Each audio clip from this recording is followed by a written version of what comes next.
we welcome Adam Borowski, International Relations Specialist. Good afternoon. Thank you for joining us on TVP World again. Thanks for having me. Well, it's great to see you again. And now that we have this meeting, it feels like many meetings, many summits to rein in support for Ukraine that seems to be coming in from all around. Tell us what you think will emerge out of this meeting. Will it be successful? Will we get that money put together in advance of the Washington summit? Well, we're going to have to wait and see. It's unclear at this point. They're thinking about it. Hopefully it's going to happen because, of course, there is this danger down the line that Donald Trump could become the next president. And, of course, that's why other members of NATO need to think about it and act just in case. So let's hope that this happens. But for now, of course, it's still in the being discussed. It's unclear if there is going to be a significant increase in help. But hopefully this will materialize, at least in part. Whether it's going to be 100 billion euros, we're going to have to see. But, it's important that this topic of Ukraine is still on the agenda, that it's not being forgotten because, unfortunately, it tends to be forgotten more and more, especially in the U.S. So let's hope for the best. Right. Well, it seems in the current absence of U.S. leadership that Europe is taking it on its shoulders a little bit more than previously.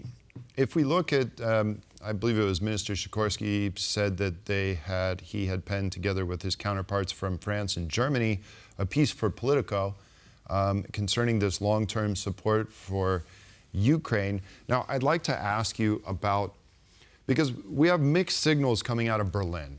From one side, we see Chancellor Scholz being heavily criticized for not giving the Taurus missiles, these long-range missiles, so that Ukraine can be successful in destroying supply and resupply of troops and further behind the front lines.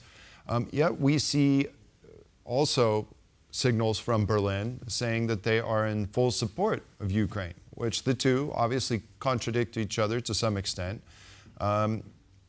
If Berlin is on board for this long-term support package, how can we explain these discrepancies in policy? Well, I believe that Germany has announced 180,000 artillery shells, for example, just to point to how contradictory they can be. Well, yeah, it's a profoundly perplexing situation with Germany. They seem to be all over the map. Now, it could stem from their history and, of course, relationship with Russia. It's a complicated relationship, as we know.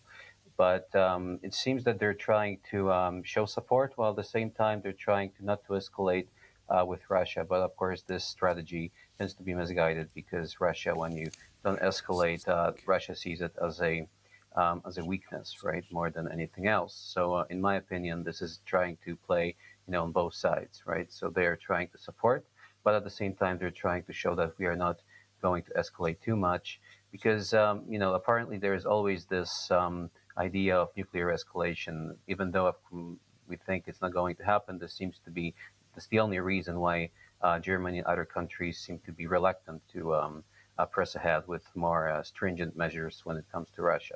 So it's a really strange situation on many levels. But what's important is that there is help. And let's hope this help continues because Ukraine now is at a critical juncture, at a critical point, and they definitely need our help more, in 2 years' time, especially now. It's a critical time. Indeed, you say let's hope that help continues. Latvia suggests that each country should contribute a percentage of its GDP. What do you say to that? Is that realistic? Is this something that we can convince other NATO members to contribute to? Because this is a contentious point, more so than we would like to think.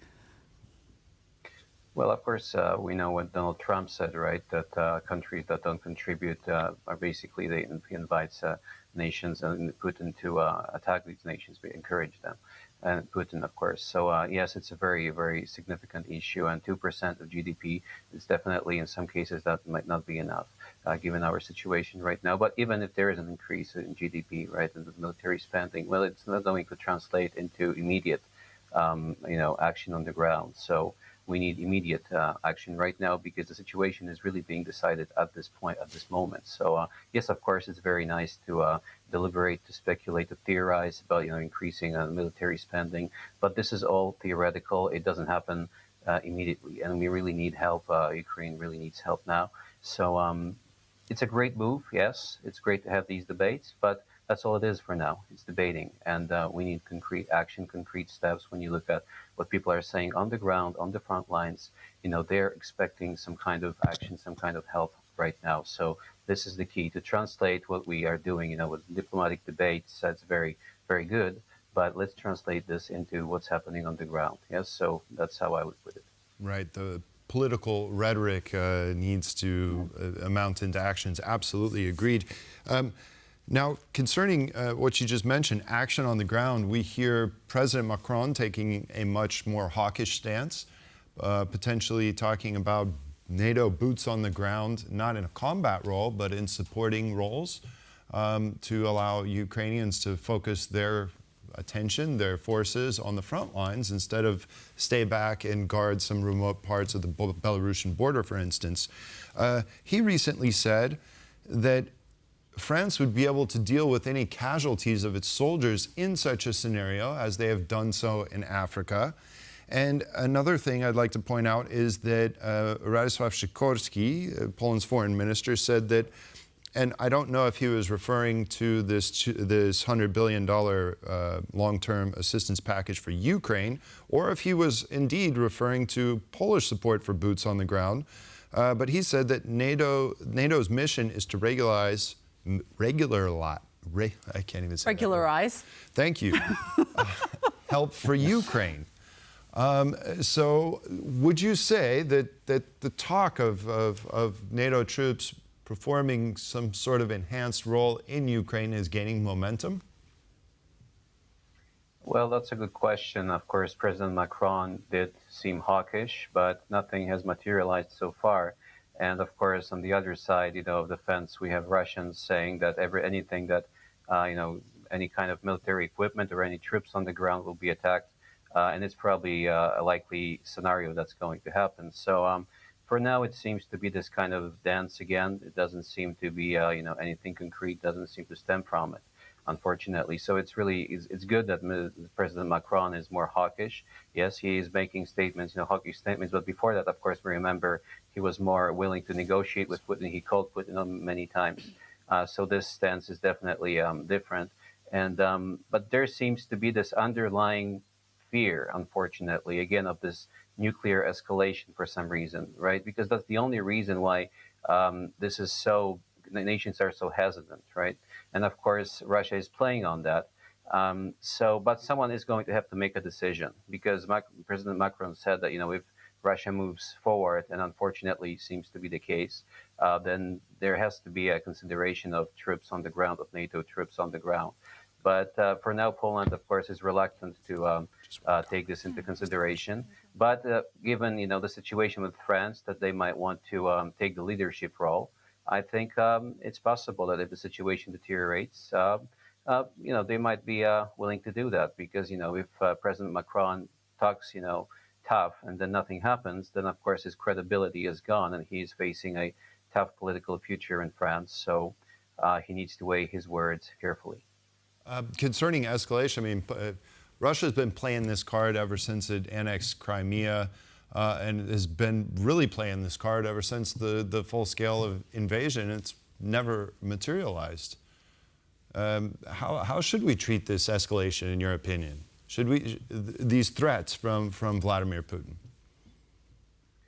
Well, that's a good question. I like to point what, for example, researchers like Yuri Felshtinsky say, right? I think that his approach is logical, that, apparently we think it's not going to materialize, but we never really know if it's not going to materialize, right? So it's always, probability might be low, but we can't really exclude it altogether. But of course, at the same time, you can't just be terrorized by nuclear blackmail and just do what some tyrant wants you to do. So this is a gamble, this is a risk, but unfortunately, if you don't take that risk, then the escalation is going to happen anyway. So, you just can't just sit on your hands and allow a tyrant to just blackmail you and do nothing. So I think that the situation is very simple. The probability is low, but unfortunately it can't be excluded, and it can be, for example, could be some kind of detonation just as a warning, since some empty space, for example, and so on. We can't exclude that. So I'm not of the opinion that, as some people categorically exclude this. I don't think why they do that, because with Russia, you can expect any kind of scenario. So we need to remember that. We need to keep that in mind. But at the same time, we can't just be, scared all the time, because Russia can sense it. And of course, they're going to use that rhetoric more and more. So it's a really strange situation, of course, as we know, because Ukraine is fighting. But at the same time, when they strike within Russia, they're immediately told not to do it because refineries, because that, this and that. It's a really strange war, as many people point out, because one side is basically fighting, kind of impaired fighting, right? So there are many unknowns here, right? But of course, Vladimir Putin is unlikely to use these weapons unless he really has no choice. Then things can happen. But for now, it doesn't seem likely that he's going to use anything. But again, we can't be just we can't be scared of some rhetoric, even if there is a danger. Unfortunately, life is risk. Okay, and at a certain point, you need to make a decision. And you have to carry on. One final question. In the absence of U.S. leadership, in the absence of U.S. aid to Ukraine, France seems to be filling in the space and taking some level of leadership in its hands. But would you say that there is some sort of rivalry between France and Poland in terms of, Poland is definitely leading the way in terms of GDP contributions. And if you look at the rhetoric as well, I think it's quite strong when it comes out of Poland. What is your opinion in terms of France versus Poland on that front? Well, there's always like rivalry, and of course, France has historical reasons, when it comes to Russia. And Poland obviously has a tragic history with Russia. So when it comes to rivalry, no doubt there is rivalry. But I think at this point, it's more relevant, it's more practical to remain focused and united rather than play, political games, because the enemy is targeting us both, right? France or Poland. Of course, Poland is closer, but we are being targeted. So it doesn't make sense right now to engage in these kind of rivalries. This can wait. Right now we have we have a potentially existential threat, and we need to focus on that. We need to focus on handling that and combating that first. And then, of course, rivalry is always going to happen. It's just part of real politics. Countries have their reasons to do what they do, and of course, France, was an imperial power, so obviously their perspective is different, and they are definitely interested in reclaiming their role. So no doubt there is going to be rivalry, but for now, we need to focus on our common enemy. I think it's safe to say that Russia is the enemy, and then we can talk about rivalry and discussion of other topics. Indeed, with Ukraine, we have issues, and potentially we could be competitors. But right now, both nations need to focus on the existential threat, because Russia is going to play us against each other. That's what Russia does. And if we fall for this game, if we fall for their game, then unfortunately, that's going to be very, very bad for both of us, and for France, for Ukraine, for Poland, for Europe in general. Of course. Indeed. Okay, Adam Borowski, thank you very much for joining us and for your insight. Thanks for joining us.